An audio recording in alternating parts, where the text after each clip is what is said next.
आप तक देखिए, पुलिस के पास प्रारंभिक सूचना आई थी कि एक ऑटो चालक जो हैं वो मूर्छित अवस्था में पड़े हैं। जब वहाँ जाके जांच की गई तो ये देखा गया कि संभावित इलेक्ट्रोक्यूशन से शायद उनकी मृत्यु हुई थी एक मैनहोल के पास में।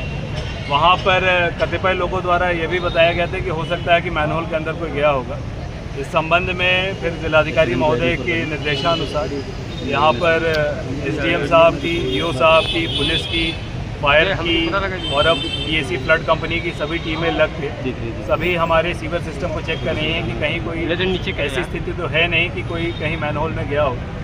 और इस संबंध में व्यापक एक सर्च चल रहा है। ये हमारा जो सीवर लाइन है इसको हम लोगों ने 3 सेक्टर में बांटा हुआ है इस वक्त। पहला सेक्टर हमारा मछलीशहर पड़ाव से बदलापुर पड़ाव जिसको स्कैन किया गया है। इस वक्त हम लोग बदलापुर पड़ाव से लेके जहाँ पे वो नदी की तरफ मुड़ रही है उसे स्कैन कर रहे हैं और उसकी इसी तरह करते हुए सेक्टोरल स्कीम के अंतर्गत हम सारे हमारी सीवर सिस्टम को चेक करते हुए बढ़ रहे हैं कि कहीं कोई इस प्रकार की बात ना हो कि कहीं कोई उसमें गया हो। कितना चैलेंज मान रहे हैं इसमें? देखिए, सीवर सिस्टम हमारा कई जगहों पे कम बिट का है, कहीं ज़्यादा बिट का है और पूरी तरह से स्ट्रेट नहीं है। तो अभी तक लगभग 10 मैनहोल को खोल के उसमें फायर की टीमों द्वारा और साथ में हमारी नगर पालिका की टीमों द्वारा जाके चेक किया जा रहा है कि कहीं कोई उसमें है कि नहीं। अभी इस स्थिति को भी स्पष्ट करने का प्रयास किया जा रहा है कि आखिर क्या हुआ है, घटनाक्रम क्या हुआ है। अभी तक जो हम लोगों के पास सीसीटीवी फुटेज प्राप्त हुआ है वो उस जगह का है नहीं जहाँ पे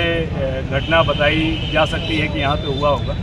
तो इसलिए भी सारे हमारे बाज़ार क्षेत्र है तो यहाँ के सभी सीसीटीवी कैमरों को भी दिखवाया जा रहा है। जैसे हमारे पास कोई प्रमाणित सूचना आती है हम आपको जानकारी मिल रही थी एसडीआरएफ की टीम भी आने वाली है, लेकिन अभी तक 17 घंटे हो चुके हैं। देखिए, हमारी पीएसी फ्लड कंपनी की टीमें एक्टिव हैं, यहाँ मौके पे हैं। हमारे फायर की रेस्क्यू टीमें एक्टिव हैं। हमारी एसडीआरएफ को रिक्वेजिशन भेजी गई थी और एसडीआरएफ ने बहुत तेज़ी से अपने चित्रकूट की टीमों को मूव कराया है जो प्रयागराज और यहाँ के बीच में भी है और यथाशीघ्र वो भी आ जाएगी। मगर हमारे पास वो सारे इक्विपमेंट हैं वर्तमान में और हमारी 2 प्रोफेशनल टीमें हैं, हमारे fire safety and rescue operations की टीम और पीएसी फ्लड कंपनी की टीम और साथ में हमारे नगर पालिका और पुलिस की टीमें ये लगातार यहाँ लगी है। और यहाँ पर हमें बड़ा अच्छा इनपुट मीडिया बंधुओं से और बाज़ार के लोगों से भी मिल रहा है जिनके द्वारा भी हमें समय समय पर सहयोग भी दिया जा रहा है। और परिजनों से आपकी बात हुई है सर? परिजनों से क्या हो?